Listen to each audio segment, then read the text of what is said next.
welcome to Brand X Reviews. In this one I'm going to be looking at the Marvel Platinum Collection, or the Definitive Collection as it's also known. Specifically I'm going to be looking at one of them, the Avengers Platinum Collection. Now, just kind of preface this, there's a number of collections you can get.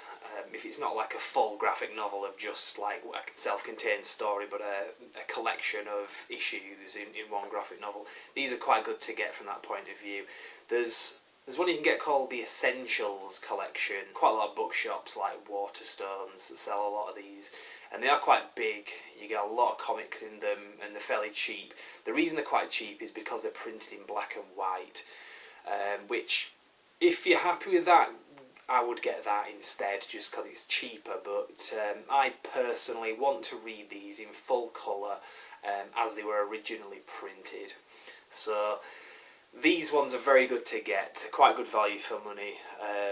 There are other collections, it's what's known as the Masterworks Collections, for example, which, depending on which issue you get, they can be quite expensive. You can probably get them second hand fairly cheap. I do have a few Masterworks collections. They tend to have issues like, say, if it was Thor, it would be like the first 10 issues of Thor from the 60s, and then Volume 2 would be issues 11 to 20, Volume 3, 21 to 30, that kind of thing.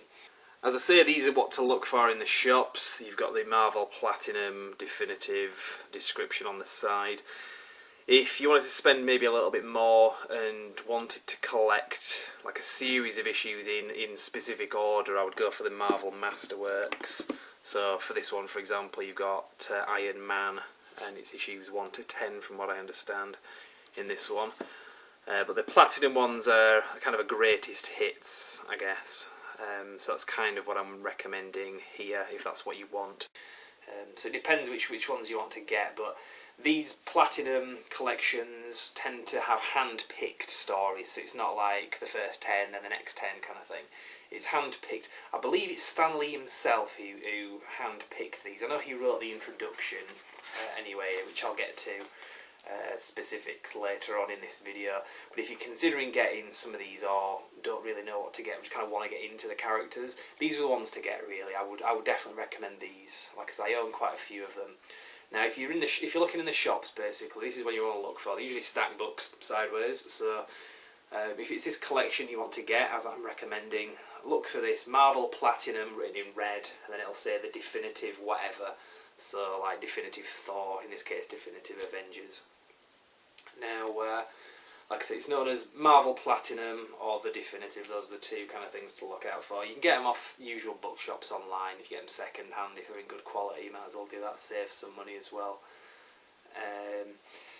Now, I'm going to get through exactly what issues are in this, but I'll just say first off, it's a very good one to get. It really shows you a lot of the main players in the Avengers lineup. I mean, like, a lot of people that kind of know about this will tell you that pretty much anyone in the Marvel universe has been in the Avengers at some point, with maybe a few exceptions there. But this has the main players. So you've got the ones that most even sort of casual fans of just the films would know, like Iron Man, Thor, the Hulk, Captain America. But there's other ones that fans aren't perhaps aware of yet, like the Vision and Ant-Man. Scarlet Witch, for example. These characters are all covered in this and introduced in this as well, so it's a very good one. I mean, if you're a fan of the films and not so much the comics, this is good to get as well, because a lot of the characters that are coming up in the upcoming films, like Avengers, Age of Ultron, which is Avengers 2 basically, and some of the standalone films, like Ant-Man, they are covered in this. So if you're interested in what's to come in terms of the film franchise, again, this is one I would definitely recommend. Now what I'm going to do is, I'm going to tell you what exact issues are in here, but it's probably better if I just read some bits of the Stan Lee introduction, just so you can kind of take it from the horse's mouth. That way there's kind of no dispute as to, you know, what these are about or whether they're any good or not, because it's from the words of Stan Lee, so probably save any kind of negative feedback if I get anything wrong. I'm just going to kind of quote what he said in the introduction. So I'll just cut now to show you basically what is in the graphic novel. Okay, so we start with Avengers Volume 1, Number 1, and this is the introduction as written by Stan Lee in 2012. True to every great saga, we must start at the beginning. We kick off this treasury of titanic tales with the very first issue of the Avengers, pandemoniously penned by yours truly and illustriously illustrated by my long-term partner in pageantry, Jack King Kirby.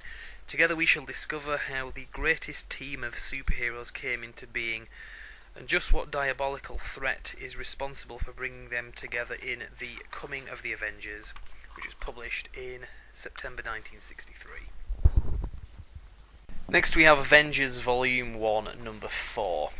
Now this was the issue that brought back Captain America from the World War II era.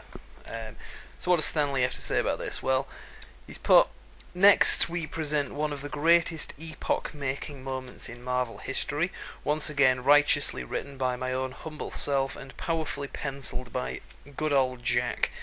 As the super shield slinger himself, Captain America joins the greatest team of all. Enough said. Next one we have Avengers Volume 1, Number 57. Stan Lee says, now then, if you're wondering how we can possibly top that, just hang on to your seats as we turn to the celebrated creative team of Roy Thomas and John Buscema, who bring you the next astounding saga. Yea, brace thyselves, O frantic ones, for the debut of one of the most amazing Avengers of all time. The tale's title says it all. Behold the Vision. Sorry about this, just the way that I'm kind of reading this. I don't kind of carry the same mental enthusiasm that Stan Lee does, but I think it's quite funny anyway. Next up we have Avengers Volume 1, Number 93.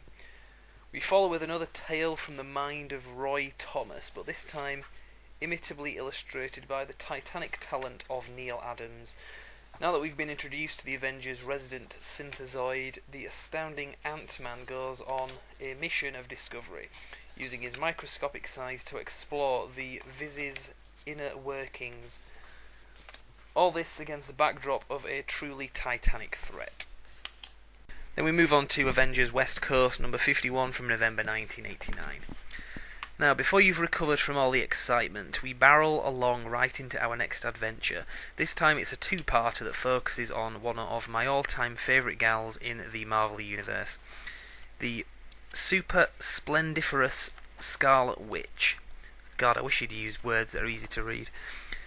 The brilliant John Byrne takes us on a tragic journey as we follow the team of West Coast Avengers battling the maleficent Master Pandemonium and his demons as he attempts to abduct the Scarlet Witch's children.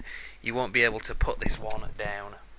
Then we move on to Avengers Volume 3, Number 10 from November 1998. Then before the dust can settle or your pulse stops pounding, the cool creative team of Kurt Busiek and George Perez take the reins, catapulting us into a terrifying tale that pits our heroes against the Grim Reaper and a host of vengeful fallen Avengers that actually includes Wonder Man himself. What could be worse for our heroes than having to battle their own fallen friends? This one is truly unforgettable. Then we have Avengers Volume 1, Number 503 from December 2004.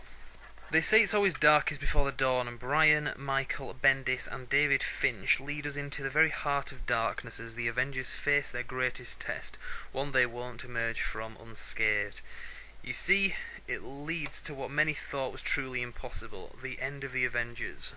One thing I'll just add to this, you might notice that some of the artwork changes a little bit. I haven't made a mistake, I haven't flipped forward by mistake or backwards. That was actually intentional, that the comic actually issues with a flashback to something from the 60s when Quicksilver and the Scarlet Witch joined the Avengers. That's why it kind of goes, the artwork changes slightly.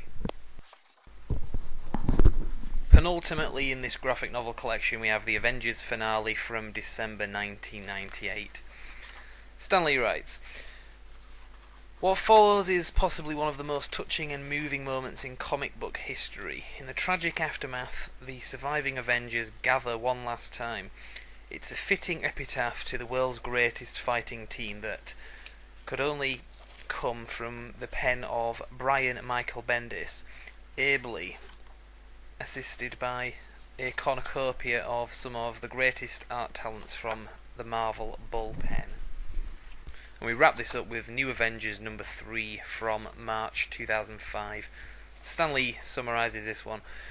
Finally, having passed through the long, bleak night, the Avengers emerge into a new dawn as, once again, Brian Michael Bendis and his courageous companion David Finch take the helm to usher in a new era and a new team of Avengers.